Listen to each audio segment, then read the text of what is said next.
تفسیر القرآن آج کا سبق سورۃ القصص آیت نمبر 18 سے 21 تک۔ اعوذ باللہ من الشیطان الرجیم، بسم اللہ الرحمن الرحیم۔ فأصبح في المدينة خائفا يترقب فإذا الذي استنصره بالأمس يستصرخه قال له موسى إنك لغوي مبين فلما أن أراد أن يبطش بالذي هو عدو لهما قال يا موسى أتريد أن تقتلني كما قتلت نفسا بالأمس إن تريد إلا أن تكون جبارا في الأرض وما تريد أن تكون من المصلحين وجاء رجل من أقصى المدينة يسعى قال يا موسى إن الملأ يأتمرون بك ليقتلوك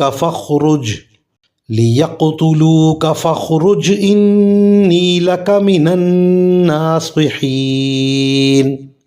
فخرج منها خائفا يترقب قال رب نجنی من القوم الظالمین۔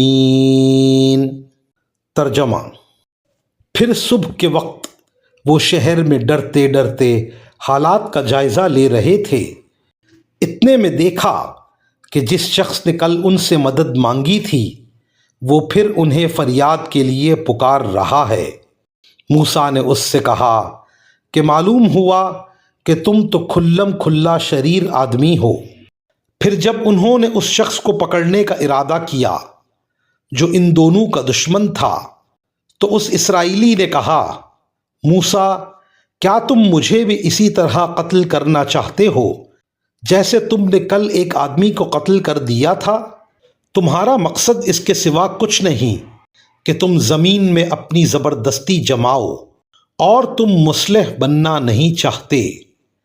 اور اس کے بعد یہ ہوا کہ شہر کے بالکل دور دراز علاقے سے ایک شخص دوڑتا ہوا آیا۔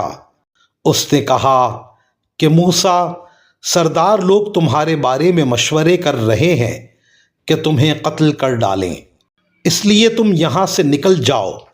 یقین رکھو کہ میں تمہارے خیر خواہوں میں سے ہوں۔ چنانچہ موسیٰ ڈرتے ڈرتے حالات کا جائزہ لیتے شہر سے نکل کھڑے ہوئے، کہنے لگے، میرے پروردگار مجھے ظالم لوگوں سے بچا لے۔ ان آیات کی تفسیر میں مفسرین کرام لکھتے ہیں، موسیٰ علیہ السلام نے اس اسرائیلی سے فرمایا کہ لڑائی بھڑائی تمہارا روز کا وتیرہ معلوم ہوتا ہے کہ کل کسی اور سے لڑے تھے اور آج اس شخص سے لڑ رہے ہو۔ حضرت موسیٰ علیہ السلام نے ہاتھ تو اس مصری قبطی کی طرف بڑھایا تھا تاکہ اسے مارنے سے روکیں، لیکن اسرائیلی نے جب ان کا یہ جملہ سنا کہ تم تو بڑے شریر آدمی ہو تو وہ یہ سمجھا کہ وہ اس کو مارنے کے لیے ہاتھ بڑھا رہے ہیں، اس لیے اس نے یہ بات کہی۔ وآخر دعوانا ان الحمد للہ رب العالمین۔